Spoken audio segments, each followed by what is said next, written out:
Well, as you all know, Russian guns are pretty cool, whether they're modern day AK based assault rifles or the SDV, for instance. But basically, because I do World War II Airsoft reenactment, the gun that's more of interest to me is the World War II Russian PPS or PPSH. This is actually a original World War II one. You can probably see there it's dated 1944.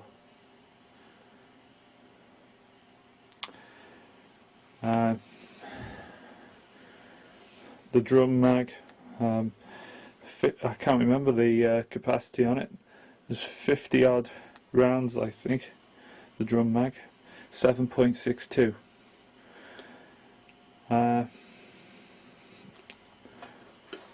Yeah, it's quite a heavy gun. Now, to make an airsoft version of one of these in electric, you're going to have to think about what gearbox you could fit into this. Obviously you wouldn't be able to fit an Airsoft AK gearbox in, because they fit inside the well, the motor fits inside the grip, and a PPSH hasn't got that sort of grip. The nearest thing you're going to find is possibly an MP40, AGM MP40, or more likely is the M14. Now, the stock is actually quite thin on the PPSH, in terms of the grip section anyway. It's quite a slender grip. So in order to get that, well, basically you're not going to get that shape. If you tried to get it extremely thin like that, the stock would end up snapping. So the best thing you can do is compromise. What you could do is you could buy a stock off or for a wooden M14, and you could saw it down. But I think what I'm going to do is I'm going to opt for making a completely new stock out of wood from a DIY store. Now, the gearbox, I tell you what I could do is probably take the mag out. Just a sec. Okay, that sits a little bit flusher now with the mag removed. Now, if I compare an M14 gearbox alongside this stock, you'll get a better idea of what's got to be done.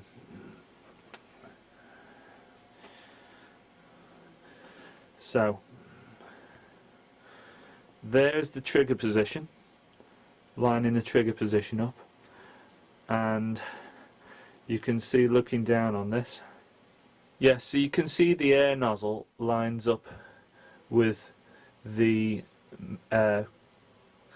magazine area, magazine port. So it is quite possible to fit this in with a few little minor alterations to the stock shape, so that this will fit in. Now, I suspect what I should be able to do is remove a few components off the side of this gearbox. If I strip off components there, we should be able to get it so that it only fires in full auto, and that should thin the actual gearbox down considerably, so you won't be taking so much wood out on the stock. Also, the selector switch on the side can probably be removed then. Now, looking at the actual metal being used in the receiver, well, basically what we want to do is establish how we can make this. Now you can see there's very large slots cut out in this barrel jacket. That's where the hard work comes in, I'm afraid. If you're going to make this out of any sort of decent quality metal, it's going to take quite a bit of work using an electric drill, chisel and files to actually cut these holes and make them look decent. Okay, so what we need to do is work out what diameter of pipe we need to use to make this barrel jacket and receiver. So basically the trick is, don't try measuring it across like that,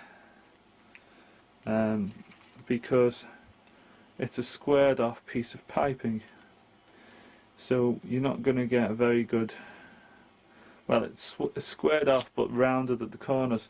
So what you need to do is tape measures always wear out at this starting bit, so the paint's coming off them and so on. Also you've got this piece at the start here, which is always gives a slight error to your measurements.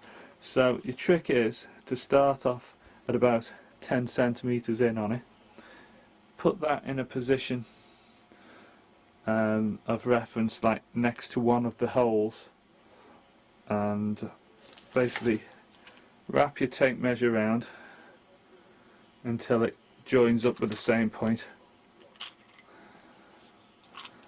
and then let go. And I did this before and it actually worked out at 12 centimeters, near enough on the diameter, so between 10 and 22 there. Now if you divide that by 3.14, you get approximately 38mm piping.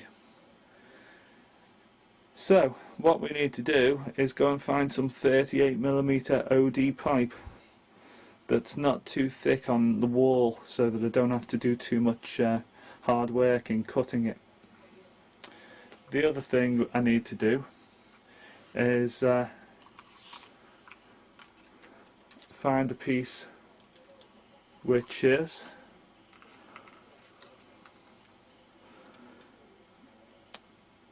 at least 19 inches in length, or 48 centimeters, 480mm. The ideal length would actually be 20 inches, near enough 51 centimeters. So now I need to go and find a piece of piping.